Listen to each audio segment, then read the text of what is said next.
우리 군이 주변국 항공모함을 무력화할 수 있는 초음속 공대함 미사일의 도입을 검토하고 있다.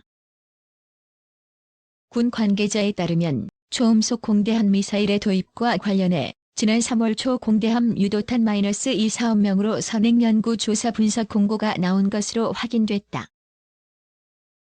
올해 8월부터 본격적인 선행 연구 조사 분석에 들어가 12월까지 4개월간 진행될 예정이다.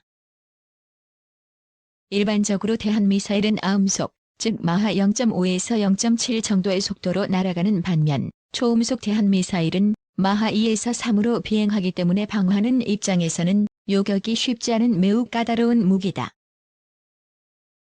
특히 항공모함을 무력화하는 데 유용한 무기로 알려져 있다. 일례로 대만이 독자 개발에 배치한 슝펑 -3 초음속 대함미사일의 경우 마하 2 이상의 속도로 비행하며 항모 살수, 즉 항공모함 킬러라는 별칭을 가지고 있다. 시험 과정에서는 미사일이 대형 군함인 전차 상륙함의 선체를 뚫고 나오기도 했다. 아음속 대함 미사일에 비해 속도가 빠르기 때문에 순수한 운동에너지만으로도 상당한 위력을 낸다. 이 때문에 주변국인 중국의 경우 지상 및 해상 그리고 수중과 공중에서 발사할 수 있는 다양한 종류의 초음속 대함 미사일을 개발해 전략화하고 있다. 일본 또한 FE 전투기에서 장착 운용하는 ASM-3 초음속 공대함 미사일을 개발한 것으로 알려졌다. 2018년 1월 일본 현지에서 개발이 완료되었다는 보도가 나왔지만 양산에 들어가지 않는 대신 사거리 연장을 위한 개량을 추진 중이다. 이와 관련하여 군사 전문가인 월간 디펜스 타임즈 코리아 안승범 발행인은 일본의 이러한 행보는 중국의 항공모함을 다분히 의식한 것으로 해석된다고 말했다.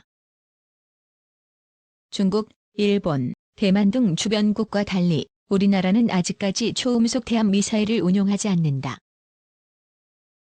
다만 지난해 언론 보도를 통해 올해 실전 배치를 목표로 개발이 진행 중인 것으로만 알려졌다.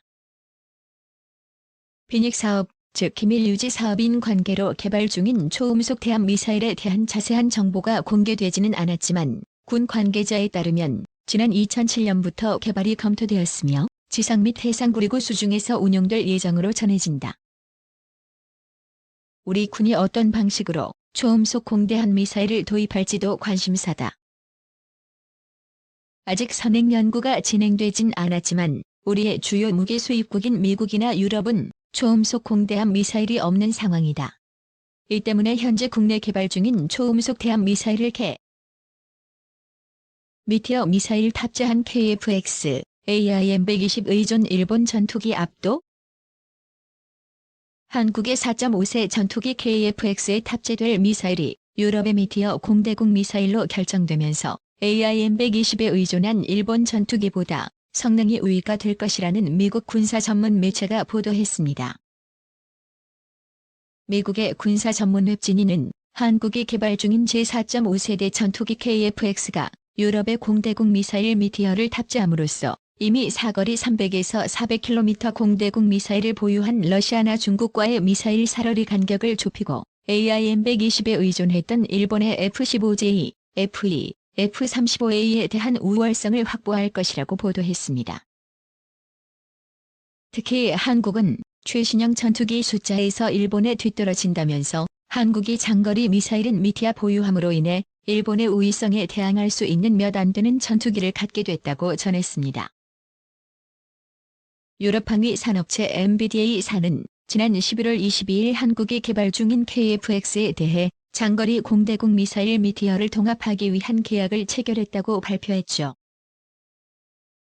이 계약에는 KF-X로의 통합 작업 지원과 노하우, 이전, 각종 시험 장치의 공급이 포함됐습니다.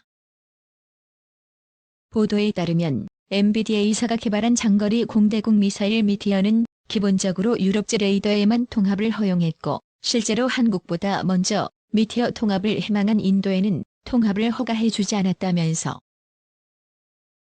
인도는 국산 전투기 태자즈에 미티어 탑재를 희망했으나 탑재 레이더의 유럽산이 아니라 이스라엘 레이더를 채용했기 때문에 MBDA사는 태자즈와 미티어의 통합을 허가하지 않고 결국 이스라엘제 공대공 미사일을 채용하게 되었다고 전했죠. 일각에서는 KF-X에 탑재되는 레이더는 한국의 한화 시스템이 개발한 국산 레이더이어서 인도와 마찬가지로 미티어가 통합 허가될 리가 없었지만 한국의 최신형 레이더 개발에 스웨덴의 샤브사가 레이더 소프트웨어 개발에 협력하고 있기 때문에 미티어 통합 허가가 내려진 것이 아닌가 하는 분석이 나옵니다.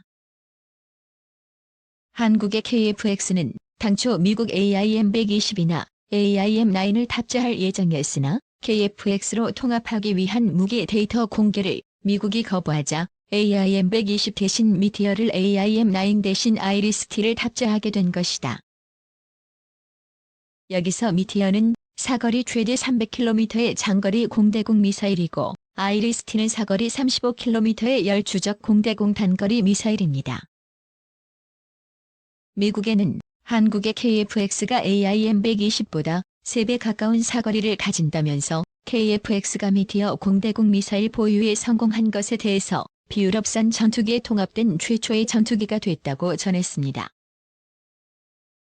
다만 일부 전문가들은 일본이 영국과 현재 미티어의 업그레이드 모델인 공대공 미사일 AIM-4B의 액티브 레이더 호밍 시커를 탑재한 신형 공대 미사일을 공동 개발 중이며 2023년도에 탑재할 예정이라고 발표하고 있어 일본도 차세대 전투기에 미티어를 탑재할 전망입니다.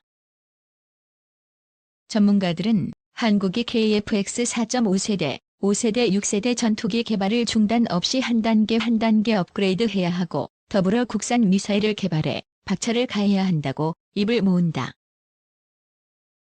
이들은 특히 개발도 중요하지만 유럽과 미국, 이스라엘 방위 산업업체와 긴밀히 공동 개발에 참여해 미사일 핵심 기술을 하나둘씩 전수받아야 한다고 강조한다. 800km 미사일 탄도 중량 4톤으로 늘리자. 일본이 보인 반응? 지난 2017년 문재인 대통령과 도널드 트럼프 미국 대통령이 우리 군의 탄도미사일 탄도 중량 제한을 없애기로 합의한 후 우리 군은 즉각 미사일 개발에 나서 현재 사거리 500km의 탄도 중량을 기존 1톤에서 4톤으로 늘린 미사일을 확보한 것으로 전해졌습니다. 노컷뉴스 단독 보도에 따르면 우리 군은 또 기존 탄도 중량 500kg으로 제한됐던 사거리 800km의 미사일의 탄도 중량을 2톤까지 늘린 것으로 파악됐습니다. 각각 탄도 이력이 4배 강해진 것이죠. 한국이 미사일 탄도 중량을 늘렸다는 보도가 나오자 일본 언론은 경계의 눈빛을 보냈습니다. 일본 군사 전문 웹진 항공만능론은 19일자 한국 도쿄 베이징을 사정권에 두는 중중거리 탄도미사일을 사실상 보유할까?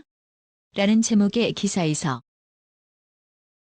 사실 북한의 지하시설을 파괴하는 데 4톤의 탄두가 필요한가? 질문에 대한 대답은 NO이다. 지하시설을 파괴하기 위해서는 탄두의 파괴력보다 낙하 속도를 고속화시키거나 땅속 깊숙이 침투시키기 위해 탄두의 형상이나 내구성을 높여 관통 능력을 높이는 것이 더 중요하다고 할 수 있다라며 한국이 탄도미사일 중량을 굳이 늘릴 필요가 있냐는 부정적인 분석을 내놓습니다. 또 신문은 그렇다면 한국은 왜 불필요하다고 할 수 있는 탄도 중량 늘리기에 집착하는가? 의문을 던집니다. 항공만능론은 한국이 보유한 탄도미사일의 사거리 제한 철폐에 부정적이라 탄도 중량 제한 완화를 요구하는 것이 실현성이 높고 불필요하다고 할 수 있는 탄도 중량을 발사할 수 있는 탄도미사일을 개발해 놓으면 탄도 중량을 줄여 사거리를 언제든지 연장할 수 있다는 생각에서다라고 분석을 합니다. 일본 언론이 언급한 방식은 지난 2017년 개정 전까지 한미 미사일 지침을 근거로 두고 있습니다. 한국은 탄도미사일의 최대 사거리를 800km로 제한하고 사거리가 길어질수록 탄도 중량을 줄이는 이른바 트레이드 오프 원칙을 말한 것입니다. 다시 말해 일본 언론은 한국이 탄도 중량을 줄일수록 탄도미사일 사거리가 길어질 수 있다는 것을 한국이 노렸다는 것을 이야기하고 싶은 것이죠. 즉, 사거리 500km의 탄도 중량 4톤의 탄도미사일을 다시 탄도 중량 1톤으로 줄이면 한국은 향후 사거리 2000km의 탄도미사일을 확보하게 되는 것이고 사거리 800km의 탄도 중량 2톤의 탄도미사일을 탄도 중량 500kg으로 줄이면 사거리 3,200km 탄도미사일을 보유하게 됩니다. 이렇게 되면 사실상 한국은 중거리 탄도미사일 보유국이 됩니다. 항공만능론은 요컨대 한국은 미국과 앞에서는 탄도미사일의 사거리 제한에 응하고 있지만 4톤의 탄두를 절반 이하로 줄이는 것에서 사실상 도쿄 베이징을 사거리로 한 중거리 탄도미사일을 보유하게 된다고 우려 섞인 분석을 합니다. 신문은 또 다만 군사용 탄도미사일을 시험 발사할 수 없기 때문에 한국은 한미 미사일 지침에 따라 제한된 민간 용도의 고체 연료 발사체 제한을 풀어달라고 미국에 요구하고 있다면서 이는 시험 발사할 수 없는 군사용 탄도미사일을 민간 용도로 시험 발사하기 위한 위장책에 불과하다고 주장을 합니다. 한국이 점점 강력한 탄도미사일을 보유하게 되자 일본의 걱정과 염려 또한 갈수록 커지고 있는 것이 사실입니다. 일본 언론의 이러한 분석이 맞을 수도 있고 틀릴 수도 있습니다. 우리 군은 앞으로도 모호한 고슴도치 전략을 취하면 됩니다. 우리 군, 과연 잘하고 있는 것일까요?